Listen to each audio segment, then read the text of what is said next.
Fatalofa fafelo ia tu swafo Yesu Keriso ni tayar tato ekalesia. Malofa malosi, malofo loto tele ngalwenga le atua malvala awale atua lo soifua. Malo wola. Fatalofa fa pitola vai se wasia le nei malu. Nei tina matua ola la mai tui o nei tua fa fine mauso. Fafelo ia tu swafa manu malo Yesu Keriso. Faftaile atua wa mose avano tato te mafuta fatasiai. O tato ol fana wale atua ele ese oe ese matou. O tātou le ainga e tasi le ana whanau e tātou le toto Keriso. O tātou e tasi luma o le atua. Amene. O se langona fia fo i le ainga te taimal ne e kalesia. E whapenana whawheloa e whapitolo sumal ne tai au. Whawhetai le atua mo oe. Ia mo lunga le vi inga o le atua. Ia, e ne tai au whatalofa fo i lunga upenga te whailangi. O maua mai le nei sauninga. Ma le nei tapua inga whawhetailo filifili e whapenana tātou mafuta whatasi. I le nei e kalesia e ale i le tapua inga o aluatu i lunga o tātou live. Ya, tato le mafuta mana tato matua fale nganga tal tono o sila mai la ul ni tai au fatalo fat suafo Yesu Keriso. Tama fale nganga ya sepi, ya mesihortina fale nganga ya soe. Ya, fatai le tua ilo la ua vala wina ya o tato vala il nei vai tau. Manatu le nei tai au la tato o le fiong pa ia le tua fatanga mai tia unai minute ya. Amen. Pule a pe 4 minute te mna pe tasi pe lua pe tolu pule lava oi. Amen. Se vatua se upu fa malosi mo oi. Ya tapena mo fenga taulanga le nei tai au. Amene. Ya, suala utusil tusia. Lua Samuelu non tau pe fitu. Lua Samuelu non tau pe fitu. Ya alfa ipu mua se fanga te leono. Ona e toi sila le ile tusia. Mo no foi nga tupulom tau pe lus fumaliva foi ipu mua. A fetele e maua le mai, Lua Samuelu lom tau pe fitu le tusi mua fa mua se fanga te leono. Tusi lona lua, mua no foi nga tupulom tau pe lus fumaliva, a lona foi ipu mua. Ia o se o maulona tusi fe mai amene. La so son mai foi si uso au ona, ia la vel ni tai au, ia sunga foi ia panapa, ia mole foi tauino le tatou tusi, ia la fai tau. Wa nofo le tupu ilona fale ua maua fo ia le mapusanga mai a Iova. Ai e waita ia te ia uma i tu uma lava. Ona fai atu ai leo le tupu ia na tano le profeta. Whauta mai ea, o te nofo au i le fale a rasi. A o le atola au o le atua ua iai i te tonu o le pui. Ona fai mai leo na tano i le tupu. O mea uma we fina ngalo iai. Mamalia ia ane iai. Mamaliu ane iai. Ma e faia. A wa alo ia te o Iova. O lea lava po na tulei mai ai le afionga Iova ia na tano. Ua whapea mai. Aluia e te whai atu i lau au no tāvita. O lo whapea o na whai mai o Iova. E te whaia ea e oe se whale mo au o te nofo ai. A wā o te lei nofo i se whale talu mai aso na au aveina e ai le whanaunga a isara elu mai ai kupito. E o oile nei lava aso.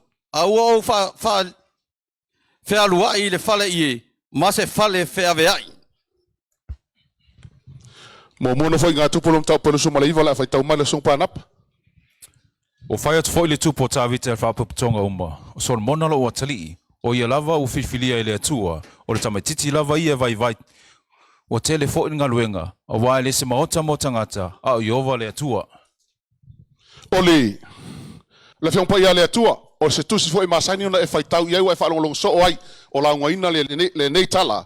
E winga ia tāwita ma le au mainga e tāwita. Malona nuu. O le atola au le atua. O le ile matau pe ono. Na whapenana nga ia toi tāwita ma le tolus fulu afe o lona nuu. E au mai le atola au ma le fale o tangata ino ia api na tapa. I tipea. Ia i kipea o kipea sa onga le o tipea sari. O api na tapa la le ingo o tangata le sa iele atola au le atua. Nga ngai kule kawika ma na au na tolus fulu afe. E au mai le atola au. Na mai le la kola au mai ngai le in kaupunga yongo. E a mai ngai i le a ai o tāwita. Peka iange. E lei mawhai o ngā o le akola au le aia tāwita. O ngā lenga ele mea ngā kupu le vālea o le ainga o apina tapa, le whale o apina tapa na mai ele le akola au lea. E waku ngai o le mea ngā kupu ngau e sila fia. Ngā mū usai luma o le atua. Amene. I ngā ua awa o le ka vale wha ka vale. Ngā mai ele atola au le atua. Mai lai povi. Amene. Ole mela nga kupu wa kau susulu povi kango kulo mausa kau kalile akola aula pau ai mulo mausa Ua lipi ola usa ilu mo le tua. Fai mele o kala mga upu ngai onga. Ua ki ngā tā vita. Ua ki ngā ka vika onga ua maliu ia usa. Ao usa. O lea ka li o api nā tapa. Amene. Onga, fai maila ia. Le ngaka ua ki ngā. Aua fefe fo ima ka vika. Ai sea, lango si kai mi mua le fo kava i ka vika se mea fa ape o kupu. O le susungu mai lunga. Po le fa umakia mai lunga. E le tua. O stanga taola. Amene. O ngale ole le kola au I ole ayo ta vita. Au afelo le falo ya o pete e toma. Ua fapenga ole katala, ir kakala. Ua fa afelo ngala kola au, makuelo ngala kola au ole tua. Kolu masinga ngaya o pete e toma le kola au. Fa mele ole kala wo okur kala ya kavika. Ua fa manguia le to ya o pete e toma. O ko fia le kavika. Ko liliu malo kavika malongu. Ko fa waulonga vakula kola au. Se yo o ai ole ayo ta vita. Nga ua kula le kola au le ayo ta vita nga kango leo ka vika ua umanga faile le ika penga le ka vika fale ie ku yele kola au ku le ko kongola kola au fai ka ulanga ka vika bolonga ngu ulu mole tu mo sta ulanga ilu mole atola au ma e aloa ulu fale lo ka vika longa moka e fai songa malo longa kala kuspo ia ua mauale mapusanga e ta vita ma yona fili amene ainga ua ngofo ka vika ko kongolo nga fale ma ko sila ku ka vika le kola au le tua o ngali usua vai le na loto ai sea fai mai le kala ka vika na tano fa au ka foi o ke ngofo fale aras ale atola au alo wali lale ko mai fale I fa malo kala ana tano ta vita a fio I foia ina foi le metfina ngalo ia awa ngai ki o le tua o fe kalai male tu le kai mile ya natano fe atu lo no ta vita e te faia ese fale mo au te no foi o le fisili le tu nga faia ka vika ta vita e te faia ese fale mo au te no foi awa kalu ngo mai le nuo Israel mai kupito e o le so o ke le ngo fo se fale sa o fe no le fale ie mal fale fe avai ai ke le ngo fo se fale o que ele foi a kufisku ai ngo Israelu ia fause fale moau alela ofisili ile tu ya ta vita e ke faia se fale moau ke lole ole lui tau motato amen langona le tu le loko kavika e kaukala ku kavika ya natano la ya fio le tua fa fofonga le tu le kala kavika natano wa ngofol fale arasi ai fio la watu al fale ie wa fainga longa loko langa wanga fole me nga faia le mesili nga le leiba makango fie ai fio le nga faia ikako ile me makuale mangaya o se fale ie wanga se fale ie lava amene o se lui kau mo kakau fa na wale tua o e mafofo e faise mele le mo lo watua o e mafafau e ke ka penga se me matango fie mo le tua. O le kele o kai mo le kako savalinga ma le olanga kako kia wanga le tua. E kele kako mai le tua ma kako vivi le tua. A le au nga kako kia mai le tua. Nga o whamangu yanga o le tua. Amene. A le ase kali aku al ka ngaka le tua kusa ma le alofa o le tua ya kako. O kako ka penga feise me lelei. Sila foi o ngai maoka. Whawhetai le tua mo nei fale. Ai sila foi le ka peka o ngai fale. E ala nga kakau nga fiol mamolo le tua le melei. A ke whaiaku yaki oe. O le lofa o le tua, ma le mangako o le tua yaki oe. Le fiol me ngai. Kele manga kua kungo ka ngaka ke siango. Whai mai kaka ia kako ke siango. Se o le tua le fiol fale whai lima kaka ang sala. Lango kako kingo le malmalo le tua sao. Ai le au. Amene. O mele upula kumwe sao ai le au. Amene. Langa lefe mele kusia mo ko nito lom tau peono fa pusu male iva to te leilo e o to tino o le malu o le tua. Ua no foi le ngang pai o le tua. Mua saol mangak mua. Mangak longa lua. Ea. Ao mai dal fa na o le tua o mai ko inga e ka ke kapua i le tua. Ka ke ulu fale ngi fale le manga. Amene. Ka kapua i le tua ngi fale siding makanga. Pe a fa yo ka ko ngungo ka ko kingo. Sao langa lefe mele kala kuspai. O ka ko kingo. Ai awangi ngalo ya te oe. E ka kaunga makuale leile fale. Langa lea kaul kuspaia. E tau waila wingoa. Mo mono no foi ngā tupu e suma lua suma iwa. Fa mai ole fale kau ai lo ingoa e ka kau nga mangaia ma aurelei aka au malfanga ole tua e fio fatasi ai mole tua lo ia ile tua tono lo fale ka ku ka po ai amene e ka kau langa makua mangaia me uma amene langa afio le tua kongo ka ko loko afio le tua kongo ka ko kingo ka ko mai foi ka penga mele mo le tua ele se que siango foi mai afio le tua loko ai foi mele anga le tua amene tu lo amene ele mas ka fa penga afio le tua kongo ka ko loko mo kingo lava e fau mai ele nga pa ile loko fau le loko le lei ka ko ka penga mele lei mo le tua amene o ngale foi merkala kavika na tano o ngofo fale arashi a fio mai lo o tua le la fale a ke lo le fale o kupo se fale siringa au lele amene le ngalua ko le se singa le kupo se epa amene alua ku se epa wa kei ilva ai se epa le ulu ku fale o tupu o Solomonga foi malo kala se epa ya Solomonga o sili me o vai ile so lo mengo falongo Aisea wa laku ofo ile makauki o au le lei o le fale le ngofo Solomon. Ai hal fale le ngofo ia le sa ngofo ile le tua. Ele mangi falong for kala le tua. Kalu au mai le ngu mai ai ku piko. E o mai le so ke le ngofo se fale. Nga le fale ia ma le fale fe ave ai sa o ngofo ai. O la le wingol kala ale tua. Ele fi ngofo le tua fal fa pengai.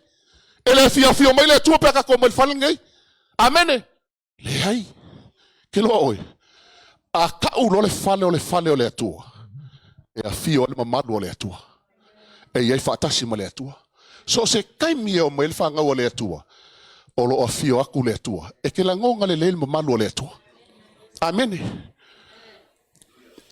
a e alu ngai ma e ulu se fale silinga le manga ia ke la ku ma kwa palpala ma le alunga ke fia mauluai amene ela ku se fale vonga ke vai o ka le makanga ke le fia maulu kom amene le nga ke le mongi le ai le manga ia la va ai le kwa ia le fia ngofo ke le fia maulu kom ole asa fika ile atua ole atua o atua ole paia o paia a fio mai la le atua se fale fa penga makanga fie e fia fio ile atua amene e ke lo oi fa fekai le tolong fa pale ya kako amen le kako ke saunga le moi fa longo foi la ko fai ka male lua no fa ina tu polom tau polo so maliva fa mo o fai atu foi le tupo ta vitel fa tonga umma Solomon lo watali o ia lava o filfilia le atua o le tamai titi lava ia mal vai o tele fo ngal wenga a wa ele smaota mo tangata a o yova le atua ka me kavika o Solomon lo watali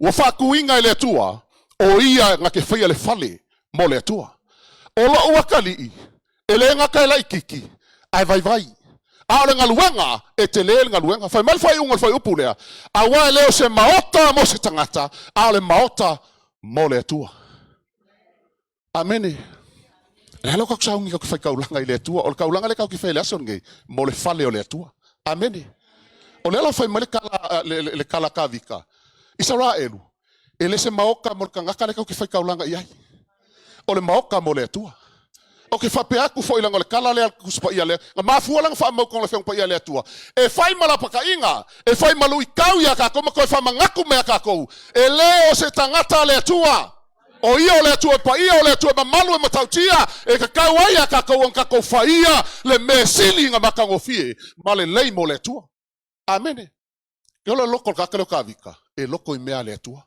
ai alu ku se kolose lom ka pe kol fa mo fa pe lua ta mal kala kolose ma ya a fai u fatu ina fata sita to ma keriso i me lunga ia tato sa ili me ale lunga a fai mal fa u pe lua lom ka punga kolo kolose ma ya i auto loto i me lunga ale o me le la lang a fa fenka ko loko i me lunga e ka penga i la longei o ka ko loko fa kingo i la longei o le me ke fai mo le tua e ko me ke ka penga mo le tua e ka wa ko le tua lo loko le le tua amene e ke ngau le tua e ke manga ka fi mau le tua malonga ma malu lo soifua mo wala amene nga ko kele ka ye la cristiano wa kele fam kalanga amene wa ve foi upu ko spa ia me la fiesi cristiano amen Alo pumongia e fisi le tua il fatinonga. Amen. Ole kalangola le kalangoa ile mkau pule i kaangi ole kalango fa malosi mai ake oi ma. O soe tua fafine le ainga o le atua. Ele se fale o skangaka le kako ke fetaulanga ia. Amen. Ole fale o le atua. Fai ka man fa upelu sumal fa ole mka upunga e kolu kolose fa mulmolenga i osfo. A wawa o tau iloa, e maua o tau mai le li o le tauvi, o le tofi lea, a wawa o ona o tau i le li o Keriso. A wawa o tau iloa, e maua o tau mai le li o le tauvi, o le tofi lea. Ke lola oi. Peia o fa makalanga masangi nga avaku so o ai lunga ngel pure laangi. E le ngofo ai ka lafu le kua ya ki oi. So se me ke fai ai le tua, e iai lau kaui. E iai markofi. Ale fai malekala kolose leo mtau petol fa pelusu malefa. A wawa o tau iloa, e maua o tau le taui, mua le taui mai le li, lua o le tofi. Mai le li, a wawa o tau le, a wawa o tau au nei le li o Keriso. Amen. Ole ala ko inga au ngale ke au ngai le tua. Ele vale lo kaui. Amen. A ko anga mai ke kalo kai awas ko ngai, maua lo kaui. Amen. A ko anga mai ke falsai i sko ngai uma, e maua lo kaui. So se mele ke fai malele lai, fai malele loko fia, e kau ele tua, amene, e kau ele tua, fai mele fai upue, fai upue ongo, maka upu ano fai ngā tupu mua, ona fo wai lea, ele nguu male loto, inga ua vaku lapka inga a tavita, fai atu tavita, ele o se fale o se kangaka le fai, o le fale o le tua, ai o man fai upue ongo, fai mai, ona fo wai lea o le nuu male loto. Amene. Ai o man fai upo iwa, fai mai a, ua fai kaulanga le ngu, ma le fia kele, ma le ato atoa o lato loto i le atua. Amene. Ua mai la le ngu fai kaulanga i le atua, ua fai kaulanga ma le loko o makua fia, ma le loko makua akokoa. Ua makua akokoa la kou loko fai kaulanga i le atua. Aisea, ua lako iloa, o lo lato atua le fai kaulanga i ai, ele o fai kaulanga i a kavika. O e suma i whanengi kai au makapenga mai la kaulanga. Lea kaulanga wa e ka penga inga mai. Ia whai malo loko fia. E le sila le atua le menga ki sau maoi. E sila le atua lo loko nga ka penga ai. Le kaulanga le ki sau maoi. Langa leo le kaulanga e sila ai le atua. O le whai kaulanga. E sila ai le atua. A whai ngai ka penga mainga le kaulanga malo loko fia. Ma le whamalia inga lo loko. Ma le loko a koko. O le ala ma le a mountain nga ki sau maoi. E kalisa pai ai le atua. Amene. E le fuame ale kusa meke le. Poska mai mea. E fika le loko fia. Ma le loko a koko kangaka. E whai kaulanga ai le atua. Pei onga whai mele fiong pa ia le atua. Amene. Yo kou loa. O mea ia kakou. O mea le atua. Le aia mas mea kasing sa msesi pong whai mele. Le tusi a mua a Timoteo lom tau pe ono. Whai upe iwa. Whai mai a. A wā tātou te lei au mai ase me tasi le lalolangi. O mauti no foi, e le ma whai au na avesea se me tasi. Ka kua mai lava malele lava peong whai mai le kala asko ingo yopu. Kau ke foi malele lava. O manguia o le kuanga yaki oe. Whai kaulanga le atua ma le loko fia. Whai mai le kala kavika. A wale o se fale o se tangata le kako ke whaia. A le fale o le atua. Whai mai kala a le atua kavika e ke whaia ea. Se fale mo au. O ke le ngofo se fale. Ko kiki a whapea mai le to kavika. E ka fia ngofo se fale makango fie pe olo fale. Amene. Ia, sira ka ko fale. Praise the Lord. Whaftai le tua ya ke oe mo kaulanga mesfulu e au i a sau. Ia lo whakingo ringi fale. Au ke fale lui kau le walu i le tua lo kangaka. Makako e mo o mia. Se fale makango fie. E a fio elma malu o le atua, langa kako ke le o fai tau langa istangata, a o le atua, i le suafo Yesu. Ameni.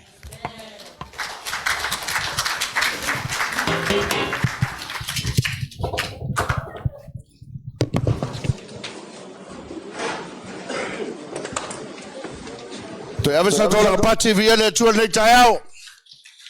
Woohoo! Whakawai le wakuira lo wha mole. Poinga. Wheraunga. Ia. Ke wai aku le wa. Whaftai le sunga i le. Whawherai ngā awistau nga pati mole. Upu wa maros. Ia. Whaftai tele lava tā pena i lau sunga i le. Whawherai ngā leu mā. O po fa maro se voi tato nei ta o tato saugi atu tato whainga tauranga.